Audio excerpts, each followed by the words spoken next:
Good afternoon, students. This is Professor Estrada in your English 1302, Section 82 online class. And this is my Week 2 audio-visual lecture slides to help navigate you within the Brightspace content for the course. I'm going to go ahead and start on the homepage.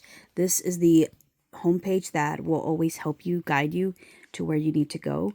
Left side tab will always tell you announcements, recaps. It does show you as I've sent out announcements. Today is actually Sunday, October 26th, so it tells you a recap of what's happening, and if you need to go back and look at things that you need to go ahead and complete within the week 1, it does tell you those things.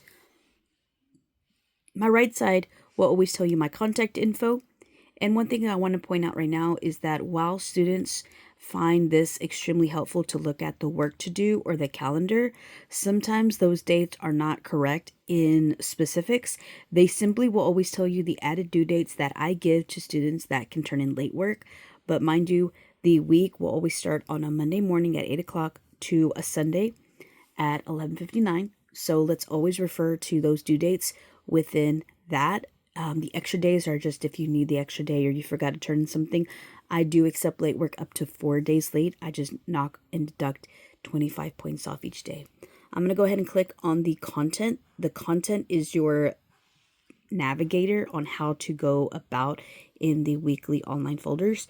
We are now in the week 2 folder, and as many of you saw from earlier emails, I went ahead and opened up the week 2 folder around 5 o'clock so that way many of you can see this.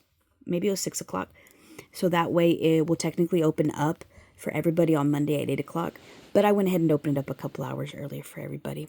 So let's go ahead and go into the week 2 folder, part 1. This is the readings that I would like you to work on at the beginning of the week. This is also its lecture slides, any assignments that are in the folder. So for this week or for this section, it says that we're going to be looking at our lecture slides for week 2. It says day 1. It's mostly part 1. There is one story so far. It says Miss Brill by Catherine Mansfield. It also has its text as a PDF and to listen to her story. There's also 2 other stories within the folder. So there's 3 stories within this folder. Why I Live at the P.O. by Eudora Welty. It's text and audio. And then Greasy Lake by T.C. Boyle. Text and audio. You also have your first essay instructions within here. And the essay instructions within here I will also go over. There's also a discussion board number 3, point of view and setting. And after you read the stories, I encourage you to go into the discussion board while it's fresh and answer those questions. There's also a quiz 2, only including the stories that you see in this folder. I also included within this folder the word count link to help you count words if your discussion board is asking you for words or sentences. It also says the week 2 day 1 folder has a due date, which is Sunday, November 2nd. It tells you the added due dates that I give to students if they want to turn in stuff late, but this is always here for your convenience. So I am going to click on the week 2 day 1 or part 1 folder lecture slides, so that way you have them. They should look like this. And it says to-do list part 1. I don't know why it looks like that. So it says recap of week 1. We also have a continuation lecture on setting in place to look at your mini essay 1. So it's an essay, but like a really short one. It's instructions and overview. Within the part 2 online folder, which is what we just saw, there are weekly text to read, the instructions itself, and a discussion board. Tells you the due date. So this is what you did last week. It tells you that there was an icebreaker discussion board 1, which makes an effective reader. Discussion board number 2, plot and exposition, and quiz 1. It even goes in to say, hey, these things were due on Sunday, October 26th. Turn in soon at each late date results in late points, and failure to not turn in after 4 days results in a 0. Okay, so let's continue our lecture on the elements of a short story. So we looked at plot and exposition last week, so now we're going to be looking at point of view. And what point of view is? Point of view is who is telling a story, who is narrating it, and the setting. So different types of point of view. First person, I am telling the story. The character is telling the story. He's in the story, first person. Second person is the story is told by you. This point of view is not common in fiction.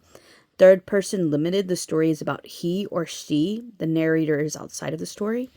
And third person omniscient. The story is about he or she. The narrator has full access to the thoughts and characters. And then we're also going to be looking at setting of a story. The definition: the setting of a story establishes a geographical area, period, or social context in which the narrative unfolds. So we're going to be thinking of those two elements as we explore the stories for this particular folder. So the first story is Catherine Mansfield. She wrote Miss Brill. It's a beautiful, beautiful story. I also have within here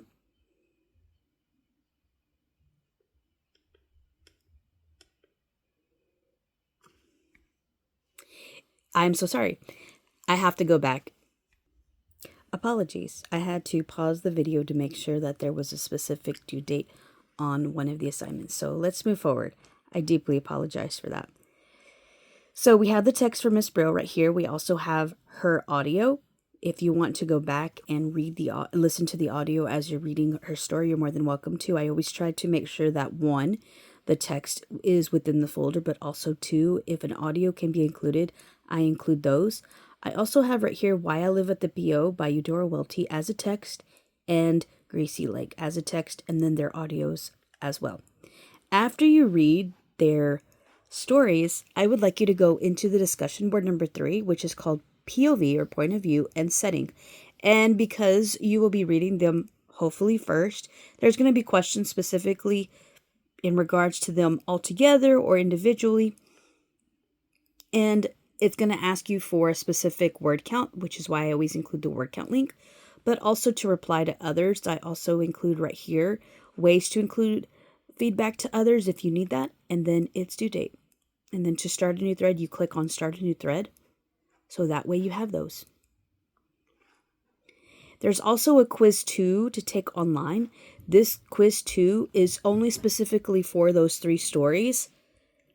And in regards to the settings of a quiz, it just says that you'll be given at least 60 minutes. Take your time, less than 10 questions, but I think more than 5, and you get 2 attempts. Take your time with those if you have to go back and read those, and then the word count link. So one of the most important things within this week is your first essay, and I wanted to take some time and go over this specifically for you.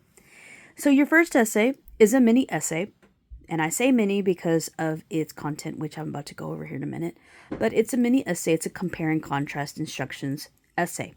So its instruction simply says, for this short mini essay, you will be using the text or short stories only found in week 1 or 2 by comparing them. In other words, you will be comparing any 2 stories to show how they're like or their similarities and contrasting how they're different or their differences. So the objective purpose of this essay is to simply just look at the structure of a story in its elements of only plot, exposition, point of view, setting, narrator, theme, and how those 2 texts are alike, but also similar. The requirements of this essay is that it's going to be typed through however means. I just say Google Doc, Word Doc, as long as it is typed because you are submitting it electronically and I have to be able to have access to it. Include an interesting title, not just essay 1 or mini essay. Something that is astounding, something that really just sets your paper apart. Times New Roman size 12, double-spaced, 1-inch margins. The essay length has to be more than a page, but should not exceed more than a page and a half. Please include your proper heading, which is your name first and last, the course name and section, and my name and the date. And so because this is a mini essay, and I keep saying that, I wanted to show you how we can structure it to be a mini essay. So because it's rather short, and it says right here, to this being a short essay, you are more than welcome to limit your essay to just 3 paragraphs, okay? To make sure that those 3 paragraphs have the specifics here in a second. The introduction, the paragraph that talks about comparing, and the paragraph that talks about contrasting. So we can even use this outline. Paragraph 1, introduce the 2 texts that you will be using, what makes them stand out, what is the title and the author's name for the 2 texts, and what is a simple summary of them if I have not read them before. Okay, paragraph 2, to compare the comparing paragraph. This paragraph will be used to discuss how those 2 stories and how they're similar in only theme or character. Paragraph 3, the contrasting paragraph. This paragraph will be used to discuss how those same two stories on how they're different in only plot or length. If you decide to look at length, consider why some stories are extremely short but are straight and direct in their message. And then there's an optional paragraph 4. It says optional conclusion paragraph. This paragraph will summarize the elements while giving a proper overview of their significance from the text. This paragraph may highlight elements as a whole or why the text itself is listed. So because this is a rather short paragraph, I am going to require quotes that are pulled from those stories. So it says you will need to use at least 2 or 3 examples of in-text quotes, direct quotes, or paraphrases from those stories that support your reasonings. This means that any quote that supports your answer, use it within the sentence. You don't have to find a page number unless you would like to, but because this is a rather short essay, I want you to explore the means of not using a works cited page only for this essay. Every essay after this will include one. Okay? No cover pages needed, no MLA works cited pages needed. But these are the stories that you are going to be pulling from. So you're only going to be pulling from any 2 that you want. Any 2 that you want. And you get to look at their similarities and differences. An Appointment in Samara, The North Wind and the Sun, Independence, Godfather Death, Miss Brill, Why I Live at the P.O., Greasy Lake, and Cathedral. And some of these are stories that you will be reading this week, and some of them you've already read last week. And let's look at that due date. The due date is no later than Wednesday, November 5th at 11:59 p.m. So it does have a late submission window. It says essays can still be submitted late with a deduction of 25 points per late. Failure to not submit after 2 days, which is that Friday, November 7th at 11:59, will result in a 0. It says the see late work policy for specific things so that you can have a late, you can turn it in late. It just said that this one specifically, after Friday, November 7th, I won't take it. But this says this is an essay that will need to be turned in as an electronic copy in Brightspace within the Week 3, Part 2 folder. You will only be uploading the essay to Brightspace. I will not accept email attachments or web links in lieu of this essay. An electronic essay in Brightspace will need to be submitted for me to grade it and for you to receive a grade. You can use a late pass on this. It just has to be, you just have to inform me by Tuesday, November 4th at 10 p.m. for me to write that down.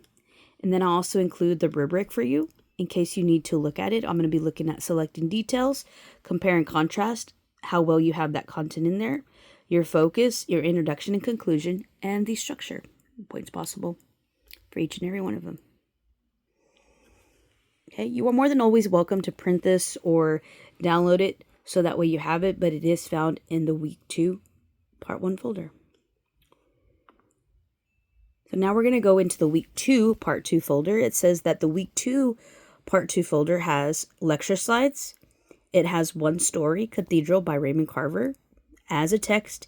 It also has it as an audio. And then following the reading of this story, we're going to be looking at a discussion board, but also a word count link. Within this folder, when I clicked on it, it has in red, as an important reminder, the Week 2 overall due date for these things. It also says the important note, because I just simply went over those instructions for Essay 1 a few minutes ago. It tells you the due date as a reminder for Essay 1. It tells you the date that it's due, the last day that I'll accept it, where you can find it, and then a reminder that sometime next week, the first Unit 1 exam will be uploaded so that way you can start taking it. It even just tells you to review those stories up until now. So let's look at the Week 2, Part 2 lecture slides, if you will. And it tells you a little bit of recap of what we just did from Week 2, Part 1. It says that we looked over its instructions. It tells you, it should not tell you that there's a quiz. Disregard that. I will go back and fix that here in a minute as soon as I finish this video. But it should say that the quiz is already online for you to do within the folder. The quiz was already in the week 1, part 1 folder. I apologize for that. And that there was a discussion board in the week 2, part 1 folder. Okay. And this is the week 2, part 2 slides. It just tells you what's in the slides, what's in the folder for week 2, part 2. It tells you Cathedral as a story and audio and a discussion board. It also tells you that the unit exam will be online available next week and for you to review a little bit of those stories. Let's continue with the elements of a short story. Continuation lecture. The narrator. The narrator is a person or character telling us the story, the lens in which we see the story. Often it's clear who the narrator is. Sometimes it's not. There can be more than one narrator to a single story. Okay. So we have first person narrator. This is where the story is told from that person's point of view. I walked down the hall. I knocked on the door. We have third person narrator. This is when the story is told from the onlooker's point of view. It's not happening to them. The omniscient narrator. This is the type of narrator who can see what is happening and give thoughts about other people and what's going on with them. And then we also have our second literary element, cause or motivation. And I like this one because it tells us there's a purpose to what characters do, what are they trying to get out of something, or if there's a reason. Cause or reason gives way to the actions of the character. In short, it asks the question, why does a character do what they do? What makes a character act the way they do? In literature, motivation is the power behind the plot. Motivation determines how the character will act. And we look at this as a character in a story may have external or internal reasons for their actions. They're often motivated by conflicts or relationships or by other characters. Their cause may be subtle or evident, but oftentimes it is for a gain or for a purpose. Okay, and then it even just tells you a beautiful reminder of the essay that's due next week. It tells you that it's due online Wednesday, November 5th. The last day that I will take it will be November 7th at 11:59. Make sure to proofread your paper. Make sure that you have a title. The essay instructions can be found in the folders. And if you need to use a late pass, you're more than welcome to do so. Okay. And then going into the folder, I have the text Cathedral right here. You can open it up and it'll take you to the next tab. Its audio is right here. And then the word count. Okay, and after you read the discussion board 4, after you read those stories, you'll go into the discussion board 4, and it just says, just for Cathedral, I would like you to answer those questions. And if you're looking at this in real time, you'll be able to see that I simply open it up. Don't forget that your post will always be step 1, and to reply to people will be step 2. Okay, make sure that you use your word count per each response. So each person, if you need to respond to them, make sure that it is within its required amount. And then the due date. I'm going to go ahead and type something right here so that way we can put testing for something. That way you can see it. Okay. And again, all of this is available within the week 2, part 2, or week 1, part 1 folder. All of that has a due date going in. And at any point, if you have questions, let me know, especially in regards to essay 1, building the structure of your first essay, looking at stories, or if a web link doesn't count. Let me know. One of the things that I will say is if you go abide through just these modules, they won't be as helpful as going into the content folder. So while these tell you things to do, always go into the content tab, find the folder that we're specifically in. So we're gonna, I opened up the week 2 folder. So go in at any time and just do it as a to-do list. So that way you're not overwhelmed. And if you have any questions, let me know. I'm going to go back to the home page so that way you see my email is right here. aestrada@hillcollege.edu. If you're already in Brightspace, you are more than welcome to reach out to me through instant message if I'm on, or email. That way I can see that. And y'all have a great week. And if you have any questions, let me know.